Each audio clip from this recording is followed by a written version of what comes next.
Peter, another fight week is Dublin. You're not part of this time. Does it feel strange to be here, not fighting? Yeah, it feels really weird. I was just saying to the guys earlier, it feels weird to be in this hotel and not starving, doing this for once. So, but it's nice as well. So, but it does feel strange. Are you involved Saturday night in the broadcast? Yeah, I am. So I'll be. I'm commentating. I'm doing kind of the job Garday Davies did in the last one, where they kind of cut to him ringside and ask him what he thinks and blah blah blah.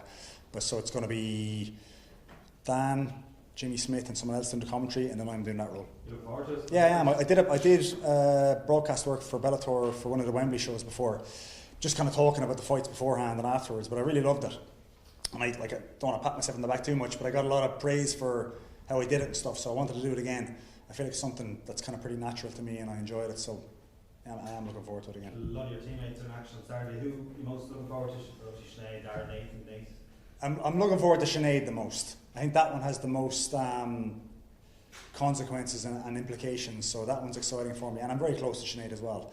But I also just think that fight will be good too. I think Arlene is pretty tough as well, and they'll give the crowd what they want, I think. And then just a word on the main events, another world title fight in Dublin. Excited to see that? Yeah, I'm a big Amosov fan, and I couldn't believe what Jackson, the way he beat him. So now I'm a big Jackson fan. I'm looking forward to seeing him, so that's a great one. Thanks, Greg. Peter, you haven't fought since the PFL acquired Bellator there back in November, so it's a completely different ballgame now, and this opens up a lot of doors. Are there any fights, particularly with any PFL fighters, that you'd be looking to have, and when and where would you like to have them? So.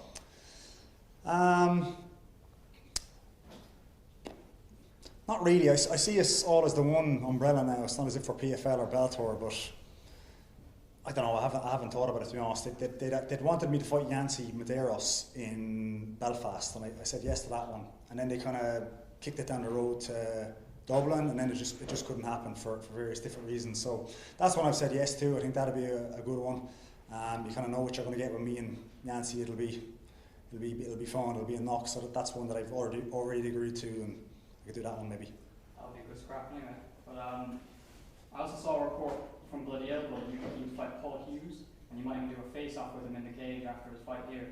That would be a huge fight for Irish MMA.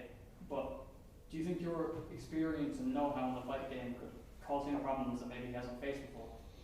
I never said I'd be keen to fight Paul. That's Donald Kirby putting words in my mouth as he loves to do, which is okay. But yeah, I've been asked about this about 10 times this week. I feel like I'm the last person to know something here, that there's something going to happen at the weekend or something with me and Paul. But whatever, I wouldn't say I'm keen to fight him, but of course, if I'm offered to fight him, if you can show me a fight I've turned down over my career, I'll empty my bank account and give it to you. I've never turned down any fights.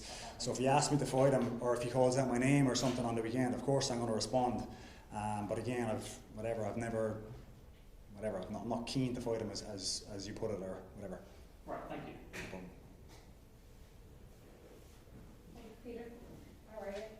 Have you got any words of wisdom for any of the Irish fighters starting out now on Saturday night? Yeah, just try and enjoy it. It can be unenjoyable, that arena, if you let it. Yeah. So you have to kind of focus on trying to enjoy it, and just even smile and just try and have positive emotions, because if you're too serious, sometimes it becomes very serious. I found in there. I felt like my last one, I was enjoying it the most, and it's probably with experience of doing it many times, where you get to know how to handle yourself in there and how to enjoy it the most. And if you're enjoying it, it's great. But if you're kind of not enjoying something, then the pressure can overwhelm you and get on top of you. So that'd be my advice. Just try and enjoy it any way they can. And just for you personally, Peter, what do you think has been the biggest challenge in your career so far? The biggest challenge, I think the biggest challenge, honestly, has been the last few years. The amount of bloody injuries I've had. I haven't been enjoying it the last few years, to tell you the truth. Like, the last time I fought properly healthy was when I beat Patricky the first time, and ever since then it's been multiple surgeries, long layoffs, and I feel like I've been kind of getting in not ready. Except, to be fair, for the last one I did feel very good, but then there was that awful accident with the kick on the ground, whatever, that stopped the fight early. But that was probably the biggest challenge, just trying to stay mentally positive over the last few years and trying to keep training and trying to keep my head in it, even though you're kind of facing that adversity. It's pretty tough on the mind sometimes, but that's probably the biggest challenge I faced, I would say. Over here, Peter.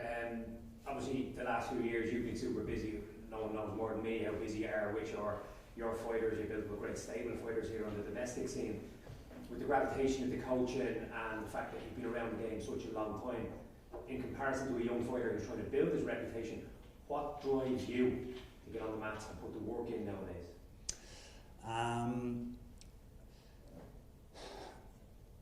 I just like suffering, Paul, to be honest. Like, it was never really the fight, to be honest, I look forward to as much as the camaraderie of training and being in the gym every day with the lads. We're really lucky. Our job is to just hang out with our friends and kind of suffer together. But it's really enjoyable. So I don't need much motivation in that regard. I would be doing that anyway with my guys. Like, we do cardio there every Thursday morning. You probably see the pictures I put up, and I often get involved with the lads doing that because I just like doing it. So it's kind of, I'm lucky like that. I don't need to be motivated. I kind of like the lifestyle, and I think till the day I'm in a box I'll be just doing this to some capacity anyway, even if I'm not fighting. So it's easy for me when I do get a fight then to turn around and up it by 20% now and really get fight ready, get psycho fit as I call it. When you look at the card, what do you think is going to be the fight of the night, and which one is going to be the performance of the night? I think Sinead and Arlene will be the fight of the night, and I think Queally could probably, or maybe, I think one of the main event maybe as well. One of them might really surprise us too, because they're both very good. I think everyone's expecting, a kind of a cagey affair, but every time I've kind of gone against Jackson, I thought he wouldn't get past the next guy. He's going to prove me wrong, so I think that could be kind of a performance of the night moment as well for one of them. Do you dare give a prediction? Sorry? Do you dare give a prediction? For that one? Yeah. I think Jackson will win. I think he'll probably, whatever, maybe a decision. It'll be hard to stop him, but I think he'll win.